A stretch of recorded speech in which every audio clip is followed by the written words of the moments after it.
of course, it was a great disappointment for her that she was, due to ill health, unable to develop her activities as much as she could have done otherwise. But I don't think that Maria would ever have been anyone for whom a career would have meant very much. I mean, for her to make music was what it was all about.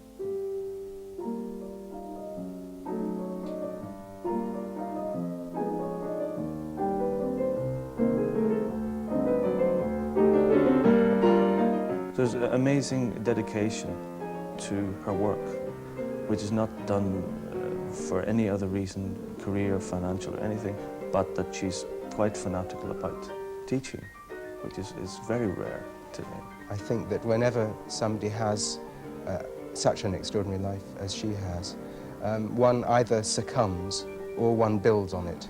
And Maria has used all her experiences, pleasant and unpleasant, to create the most wonderful, rich world, artistic world.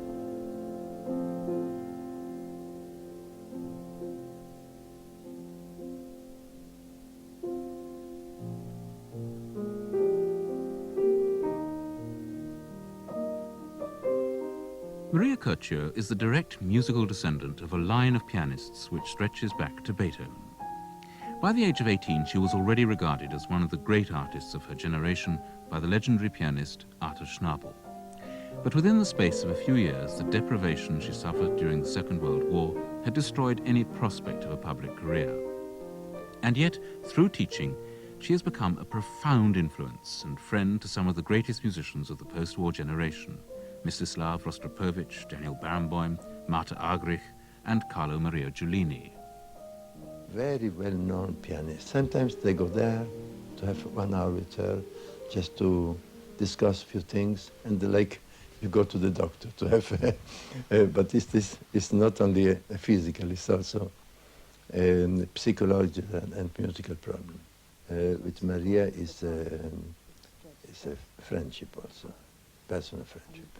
The sound that we make on the piano must always not express just note, it must express feelings. It must be immediately the transmission between your soul and the soul of the composer, which goes through your ear and your hands, must go immediately to us.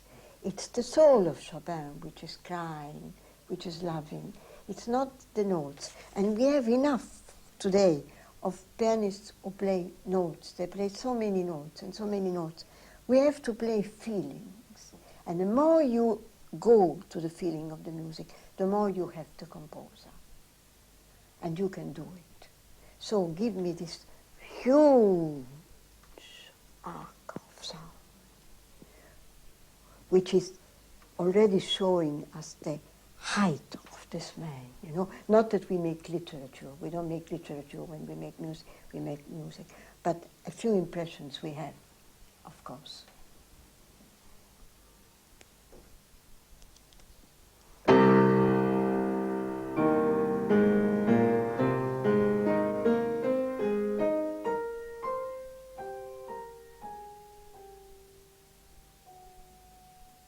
First of all, we must remember that she's a person who suffered. But the result of this sufferance for her has been a strong feeling of humanity in all her activity and, of course, in the music.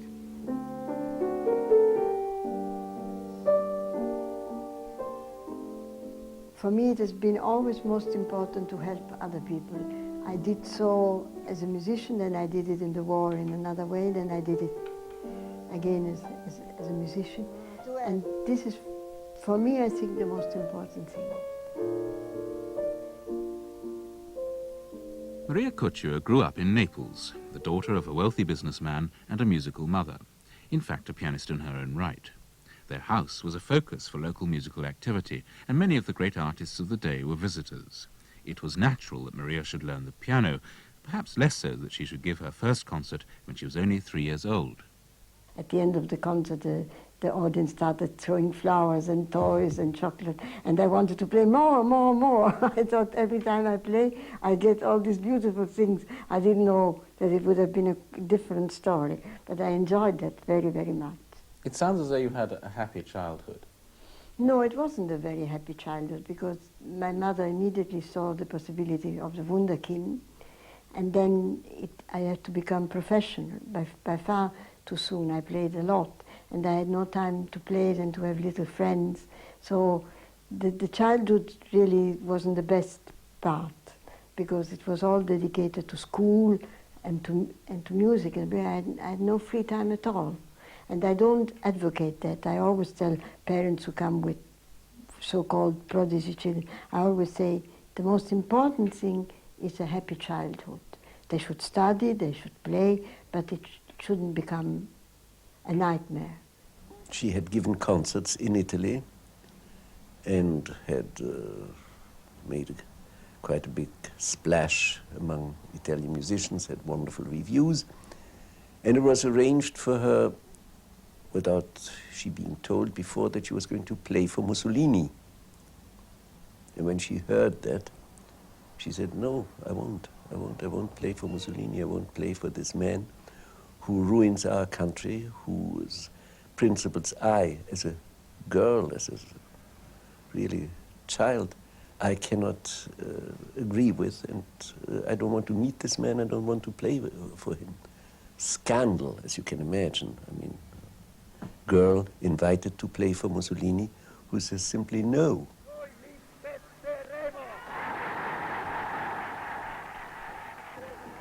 My mother had organized all that. But fortunately, when we arrived in Rome, there were so many people who came with us that the fascists got scared that it was a coup against Mussolini, and it was cancelled at the last moment. I was in any case hiding under the table in the hotel with my toys. They couldn't find me. The first time I met her, she was only 13 years old. She was really a little girl. And that was in the Dolomites, where our whole family was on vacation. She didn't play there yet for some reason. She was too young. Then it was a year later when I had my first concert tour in Italy, when I came to Rome, and there I met her and she played for me. That was Chopin's B minor sonata on an upright. Karl liked it and wrote to his father, and I remember that they told me that he wrote, I know you don't take children, but you will take this child when you will hear her. And so when I was 15, I went with Zeki. I went to attend the master classes, and Zeki said he won't take you, but it will be very important for you to listen. And really, he was right, because it was absolutely amazing what you could learn from from Schnabel's master classes. But I played for him, and he said he wanted to teach me, so I started immediately. And I couldn't believe it. And it was an experience, I mean, it's fresh in me as if it would have been yesterday.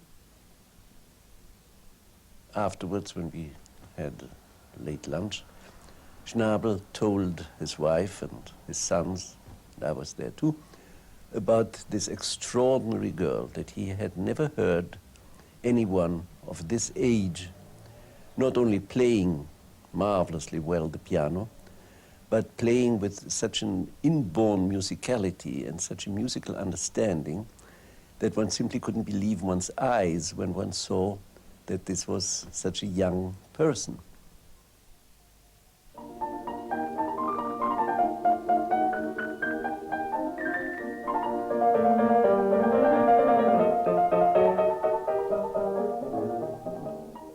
Arthur Schnabel's masterclasses were legendary. Pianists came from all over the world to take part, initially to Berlin, but then, after Hitler's rise to power, to the family home at Lake Como, where they were held during the summer months. There were quite a few well-known pupils, you know. One of them was Clifford Curzon, who studied with my father for over 20 years. And he was also he studied first with him in Berlin, but he was also at Lake Como in those days, and he was one of them, and none of them was treated in a different way. They were all treated, they had to play. That was the disaster when, for only 2 lessons, still in Berlin, Horowitz came to play for my father. And my father was a very stubborn man. So he said if he wants to play for me, he has to do it like all the others with everybody listening in. And that didn't go more than twice. He was already too famous. So it remained at 2 lessons. His wife was the first great leader singer in Germany, Therese Baer. And he always said he learned most from his wife, and he always said that when Therese says something, she's right. The tempo of Therese is always the right tempo.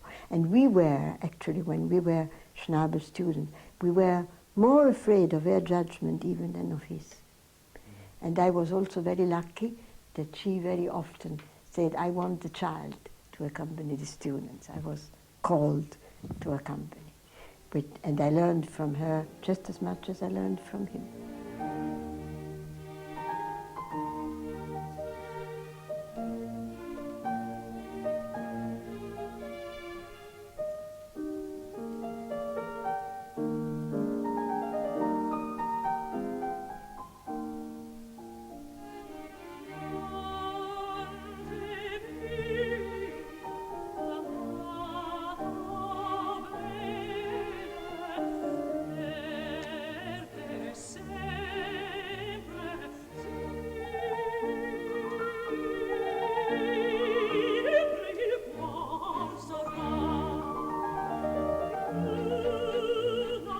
I think it was a wonderfully happy time for Maria to be in the presence also of so many other young pianists.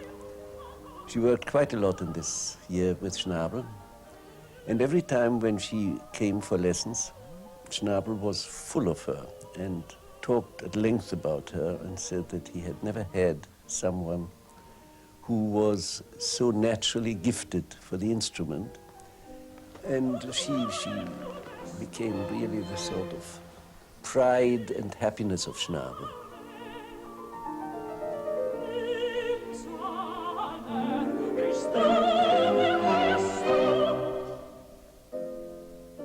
Even without Secchi, even without the son of Schnabel, she would have found her way to Schnabel, because her way of music making was so much in the line of Schnabel's playing that I'm convinced that in one way or the other the two would have met.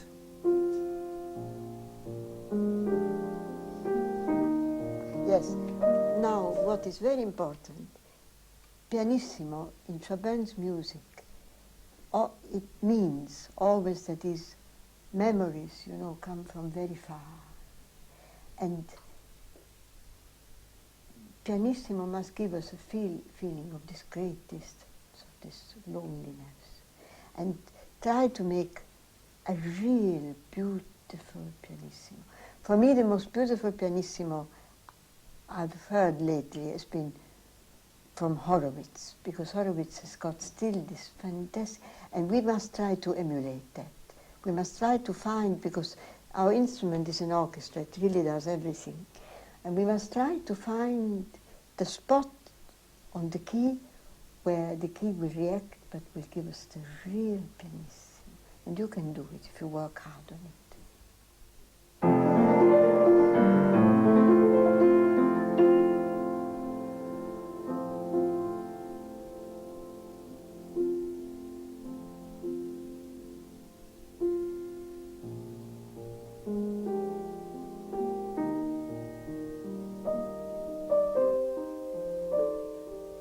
Yes, you see, it depends very much on the complete relaxation of the arm and to bring the whole weight on the fingertips and to support yourself well from the back, you know, so that there is absolutely a weightless arm and a very steady hand.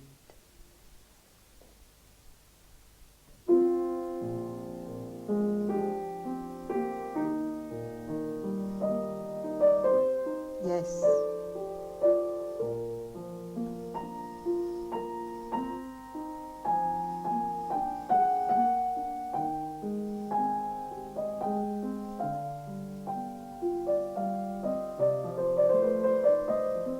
she can almost say, if you put your hand this way and your arm this way and you sit this way and then you strike the key this way, that can produce this sound which can add up to this expression at this particular part of the piece.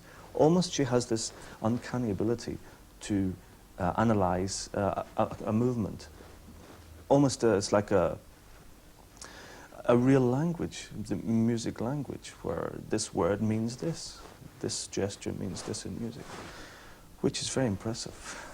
She's thought about it a lot, I know, and she still continues to think. That's the wonderful thing about it. She doesn't just sit back, well, I've worked all this out, now I'll just teach. She actually thinks all the time. Fritz Busch, the great conductor, heard me, and he said to Schnabel that he would like to help me in the winter when Schnabel was touring, and that was a terrific experience also because he was the conductor of the Glyndebourne Opera, and when the spring came he took me to Glyndebourne, and there I had the great opportunity of hearing all the Mozart operas and all the rehearsals and all the performances, and when there was no room in the theater, I sat in the orchestra pit with him, and that was absolutely of the greatest importance, because I don't think that a pianist can only learn the piano repertoire. A pianist has to know the orchestra and the chamber music, and especially if you want to play Mozart, you can't play Mozart if you don't know the operas, because Mozart was a vocal man, and the bel canto line is essential in all his works, whether it's piano or whether it's opera, it doesn't matter. And I say to all my pupils, you must know the operas.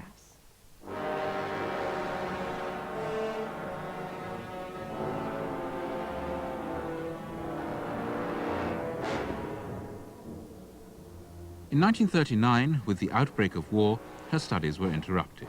Schnabel went to America, and his young secretary, Peter Diamand, returned home to Holland.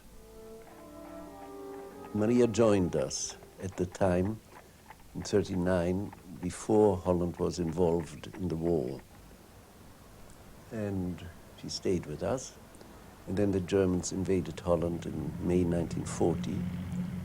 And quite normally, her parents wanted her to come back to Italy, not to live in a country which had become a war theater.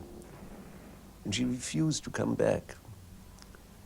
Her parents used every possible pressure on her. She was summoned by the Italian consul. She simply didn't go. She was summoned by the Italian ambassador, who was clearly instructed to take away her passport and say, well, look, you go home. You are much too young to be here on your own. She went there without her passport, so he couldn't take away her passport. And she stayed throughout the whole war in Holland. And, well, I guess you've heard and read enough about what life in Holland was like during the occupation and what it meant for her to be closely associated with a Jewish family.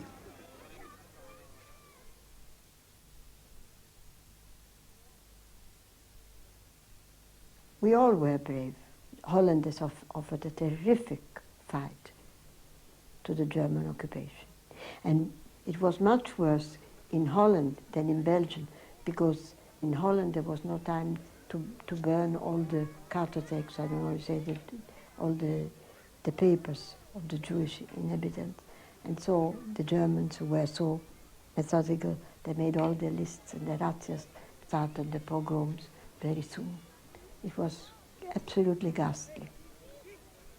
At that time in Holland, were you able still to go to the opera or to have any dealings with the opera? Well, the first year, yes. And I also played house concerts, and this was a very important experience. I played all the piano and cello works with Raphael Lanes, who was a wonderful cellist, the first cellist of the great Concertgebouw orchestra, and we played a lot. But then he had to go into hiding, and I had to hide as well, and we had to stop. And unfortunately, Lannis, after the war, he committed. We played again a lot after the war, in the periods I could play. But then he committed suicide because his whole family was murdered in Poland. He was Polish during the war. And he couldn't survive it. He just couldn't. He was a broken man, so he committed suicide. Jews couldn't perform, and I got very many offers to play everywhere, but I refused.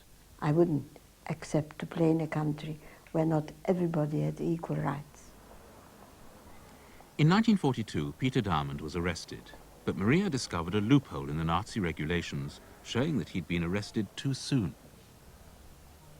She saved my life, my mother's life, by managing that when we were both arrested, my mother and I, and went to a concentration camp in Holland before we would have been sent on to Germany. She pulled all the strings she could think of to get us out of the camp. They always took a certain number every night of Jews, and then they freed many. They sent them home, because the quicker they would have exterminated the Jews in Holland, the sooner that was the danger for them to go to the Russian front, and that they didn't want. The German camp commander summoned me and said, look, there has been some error. You have been arrested too early. It wasn't yet your turn, not turn for your mother either, so you can go back to Amsterdam from the camp. And as he added thoughtfully and ever so kindly, of course you will be arrested later. So, I mean, it would be quite practical for you to leave your equipment here, and we shall lock it up, keep it for you, and when you come next time, you will find it here, so as to save you the bother to take it back to Amsterdam. We disappeared, my mother and I, from the surface and lived in hiding, with Maria looking after us, providing us with food, providing us with forged identity papers. Really, I mean, risking her life from morning till night for us. We had to move always, and it was really a matter of luck and intuition. You never knew what was right and what was wrong, but it had to go that way. It was his destiny that he had to survive and do the important work which he did after the war. And she stayed with us throughout the whole war, with the very, very sad result that she became very ill. She caught tuberculosis and was in very poor shape, and had then, when the war was over, to spend quite a time in a sanatorium in order to recover from it. She paid very dearly for it. But I mean, it was typical for Maria. I mean, as I said, there are no compromises, and when it means risking one's life, she risked her life. Would you say that part of the price she paid was her concert career? Indeed, yes, indeed. She ruined her health. And after the war, when it would have been easy for her to start a very important career, she was ill. She was ill, and then she was better. She played some concerts very successfully, but her health was very badly undermined, and she couldn't do all the things which would have been open to her. And she paid a very, very high price for it all. There is such a great conflict in Beethoven, all the time coming out. I mean, this first movement, he writes, moderato cantabile molto espressivo, because the cantabile is the objective emotion, and the molto espressivo is the subjective emotion. And that's why this movement, which brings this continuous conflict of the man, the questioning, his faith in God, the belief and disbelief in mankind. I mean, this comes through every moment, and from the first chord, it must be impregnated of this fantastic light that is this transcendental mood that is in the piece.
The suffering, you know, and the privations and all the ordeals we went through, it taught us all a lot.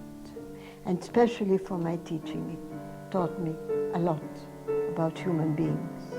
It's very important for a teacher to be devoted not only to music, but to the pupils, to the human being. I can't teach a number. I'm dealing with a human being. And I can't be the same for all the pupils. I have to be different with every pupil. I think your experience of life, of course, does affect your view on things and how you can express music.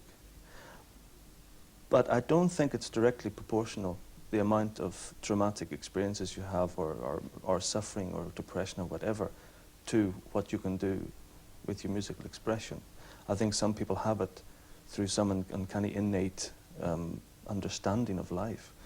Of course, her life and the times that she's been through have sharpened this and have helped her expression, but what I'm saying is I think that she has this anyway, and no matter what happened to her, she has it because she's an artist. Yes, and now you have to give us the difference between the ascending and the descending chromatic, and the long, short, long, short, long, long, short, long, short. This is Colombina, and you have to jump with her. You have to be Colombina. If you play this first one, you have to be Colombina. You can't be anybody else. This is epic music, and it's like carnival. It has to be played like that, and then everybody will love it. If not, they will say, yes, it's nice music, but it's a little bit dull. And it cannot be done, you know it. So play again. Yes, dolce, and from dolce, brilliant. No, I want you to go to the third bar. And I want you to play well the left hand.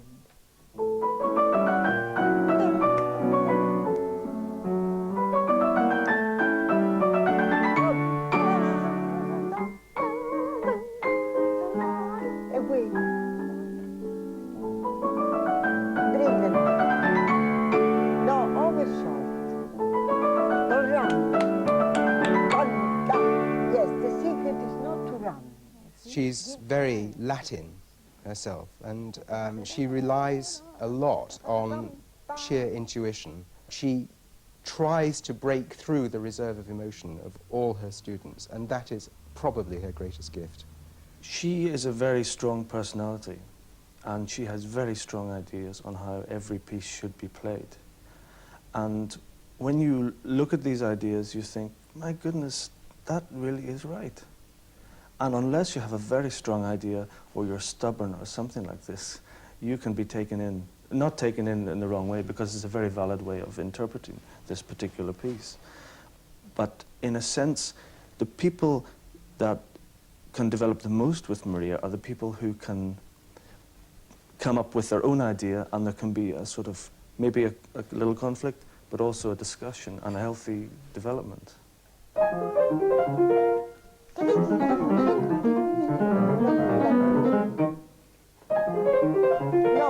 you're a bit afraid of it. You must go away.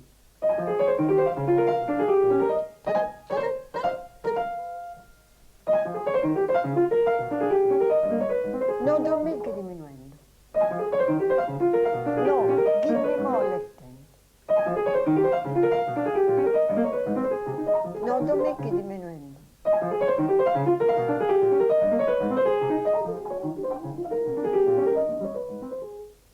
Yes, but you can break better. Would you say you're a strong personality?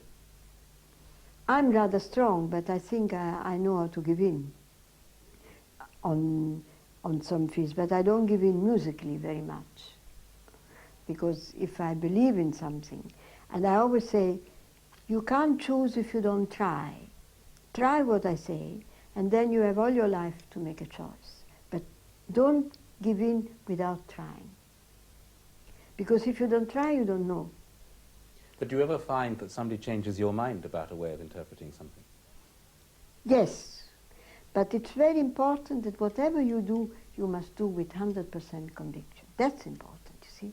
And then you must be flexible and say, well, now I see it different. But in the moment you do it, you have to believe in it. If you don't believe in it, the audience is not going to believe you.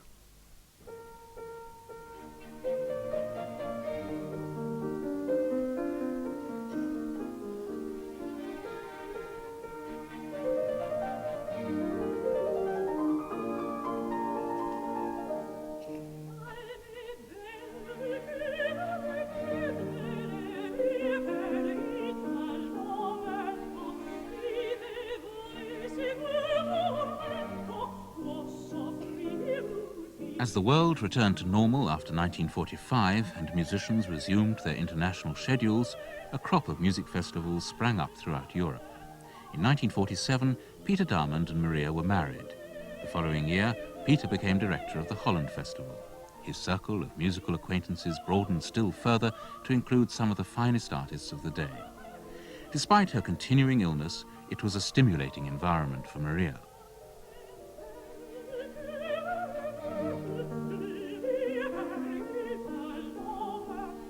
I think that Britain had the highest regard for Maria and was very happy to exchange also musical ideas with her.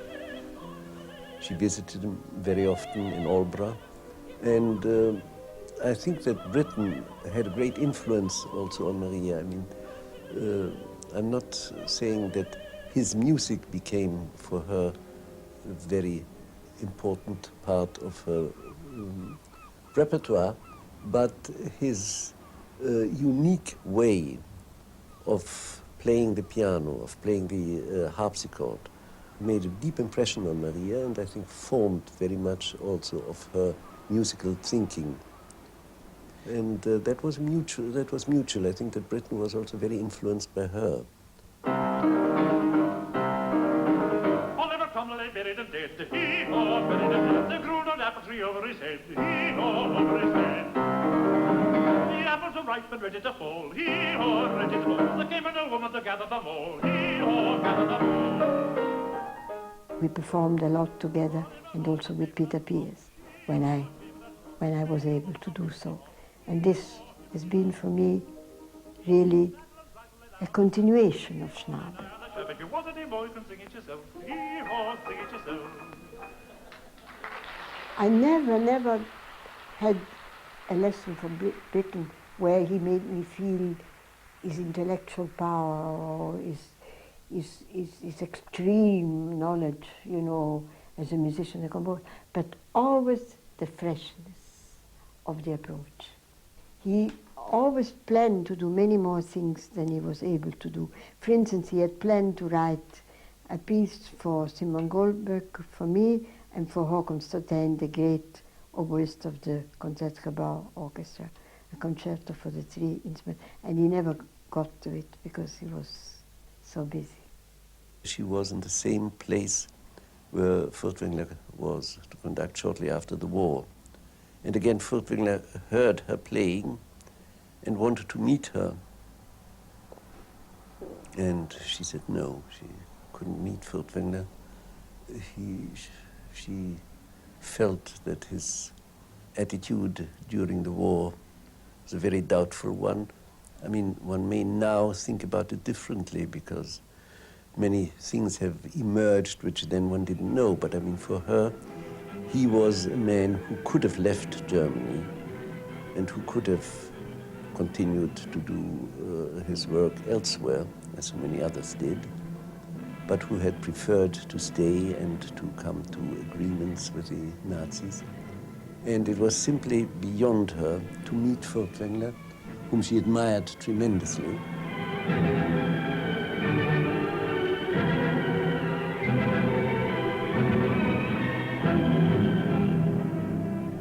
He sent her an enormous bunch of roses to express his appreciation and admiration for her. And she gave up her the oranges which she used to have for breakfast, was at this time still very scarce, knowing that he needed a certain amount of orange juice every day. All that was fine, but meet him, no. No, she had never met him. A few months later, Walter Legge, you know, his master's voice, the actor, he contacted my husband for other matters, and he said, listen, perhaps you can retrace for me somebody. Furtwängler is so keen that I should meet her and I should hear Maria Curcio, an Italian pianist. And Peter said, oh, well, that's very easy because that's my wife. Oh, he said, that's your wife, because Furtwängler has told me so much about her, and he said, I played Schubert in that concert, I played the Moment Musical. I should make recordings of Schubert, all Schubert with her. But then I was really very, very ill and in sanatorium, so there was no question of that. But then in '49, I had the feeling I had to see Schnabel, was in America then. I had to see him and I had to have lesson again. Good or bad, whatever I could play, I had to go there. And the doctor said, stay, still wait another year. But I had the feeling I have to go this year, not next year, this year, now. And I was right, because immediately after I left, actually, I had his last lesson. He had his great heart attack, and after that he didn't teach and he played only just one concert. I was so very young when he taught us that I always had the doubt, did I really understand? Did I really get hold of what he wanted? And apparently I did, because I went and the first lesson I played, I'll never will forget that, I played Beethoven's C minor concerto, and another pupil accompanying. And at the end of the lesson, he said, well, Maria, musically there is little I can say to you. I can improve, try to help you to improve, to sound even better, but musically there is little I will say to you. And I was so shaken by that, I wanted to dig a hole and disappear, you know, because we were in such awe in front of him. I mean, a word of his was enough for us. And to hear him say that was really too much. She is obviously a Schnabel pupil in the sense that she is not interested in surface detail. She is interested in going straight to the root of the music and interpreting it, but from the inside. She imagines the most incredible number of nuances of sound. I mean, an infinite number of sounds which can be obtained on the piano.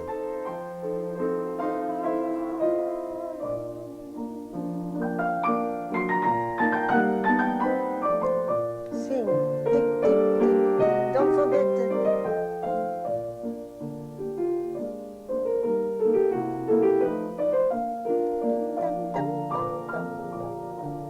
Here you have to open and close like a flower. Bum, bum, bum, bum, bum, bum, bum. If you have a weakness in a certain direction, she'll say, maybe you should have a go at this piece, because this is, you know, this might sort out this problem for you. If you conquer it in this piece, then it can help in all your other pieces. And for instance, if you're not quite sure of the sound, for instance, in a Beethoven Sonata, Opus 101, the second movement is a almost Schumannesque march. And it's very difficult to find the sound of this. So she would maybe suggest, well, let's study some Schumann for a while and then try and find that sound, this march sound. And then that you can apply it in the Beethoven. Not that you play the Beethoven with a Schumann sound, but the equipment that you developed for the Schumann really is very important for the Beethoven. During the post-war years, it became clear that Maria's health would never recover sufficiently to allow a concert career. However, it was at this point that she discovered her gifts as a teacher. Perhaps in view of the breadth of her musical interests and her early experiences at Glyndebourne, it wasn't surprising that she should begin to work with singers, amongst them the Dutch soprano Gray Brouwenstein. She was a beautiful voice, but she had little idea of music. And I remember I was then in hospital, and I heard her through the radio, and I was fascinated by this beautiful voice. And I said, I want to meet her. And that's how, when several months later, when I was well enough to go around, I met her, and then we started to work. And I did with her a whole Verdi Mozart repertoire. In Amsterdam, I was singing there Falstaff with Giulini, that are a very big artist. I was very young, and Maria was there to help, to listen. I must really tell, she was so nice with me. Immediately we became friends. She tried to help me in something, to suggest something, because when you are young, you can do some mistakes. I have done many.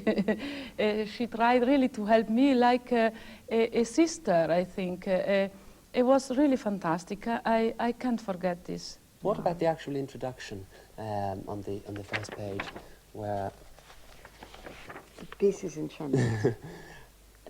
This, I think, is so difficult. It comes in out of nowhere, and you don't actually know when the piece begins, in a way. Yes, this reminds me of what Furtwängler said once when he rehearsed the G minor symphony. He says, you must, to the orchestra, you must feel before you start that the music is already there. And the same feel is with this.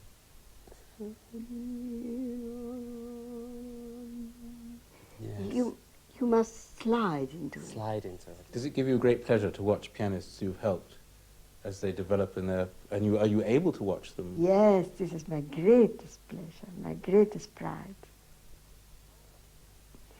And I would wish for all of them what they deserve, but unfortunately they don't all have it. I have a couple of fantastic pupils who are not yet as lucky as some others, but perhaps they will be.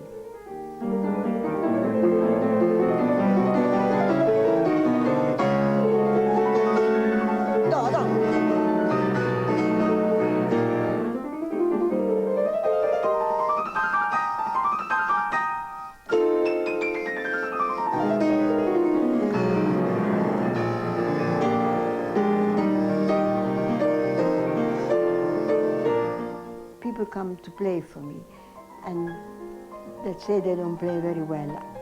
I ask the question, what is your goal? What is your aim? What do you want to become?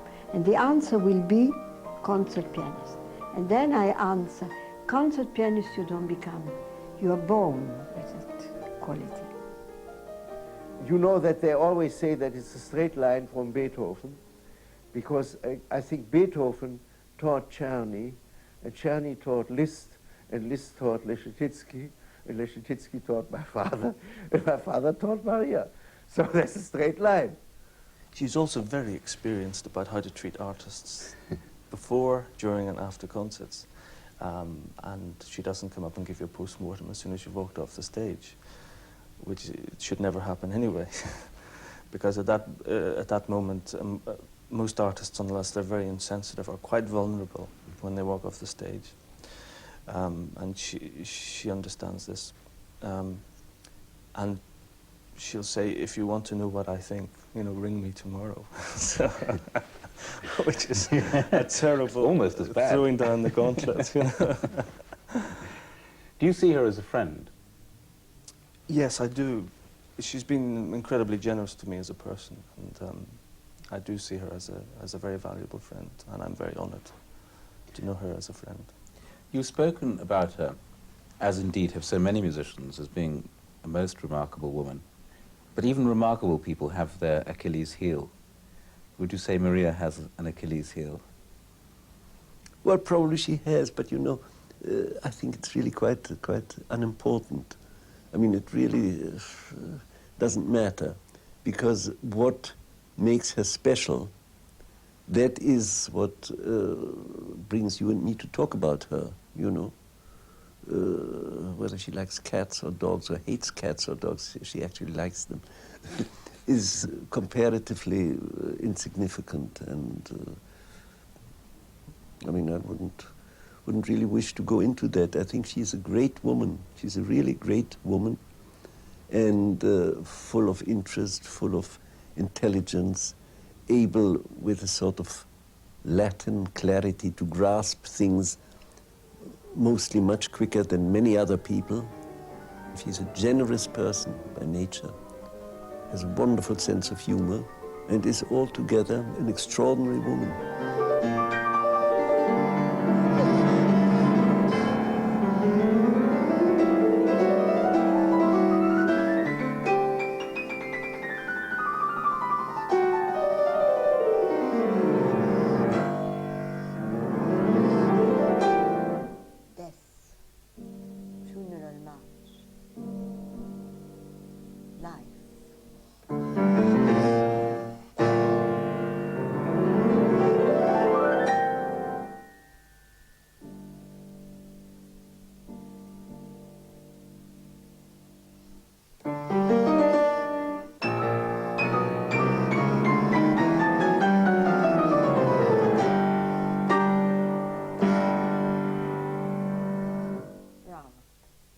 This is what the coda should be. Real presto con fuoco, but very few people can play it like that, because I mean it's really very, and you gave us really the feeling of this tragedy and this death, inexorability of death. Yeah. What do you think, when you perhaps are sitting at the end of the day, are your sort of strengths as a person, and what are your weaknesses? My weakness is that probably I'm too much a perfectionist, and I want things done 100%, and it's not always possible to obtain it. This is a weakness. It's also a strength. Probably.